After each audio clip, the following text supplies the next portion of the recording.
Doon sa ginagawa nila kay Pastor, ang mga tanga talaga, no?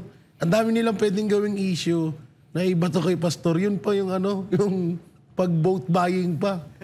Samantalang si Marcos Jr. nga napabilib ni Pastor doon sa KOJC dahil sa zero corruption. Yeah. Tapos yan pa yung ibabato nyo sa kanya.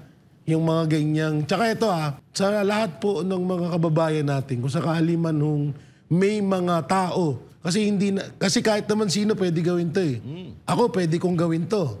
Magpagawa ko ng ganyan, lagyan ko ng pera, ibigay ko sa isang tao, pwedeng mangyari yun. Pwede kong gawin yun. Kaya sa mga kababayan natin, kapag wag maging rin tayo sa mga nagbibigay ng ganito. Kasi sa sobrang...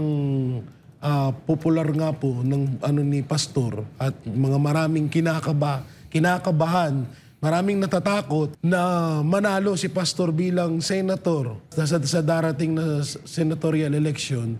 Mga ganitong gawain to ng mga NPA Yung mga ganitong gawain na kunwari magpapanggap na isang KOJC member, mamimigay ng ganyan, tapos maglalagay ng pera.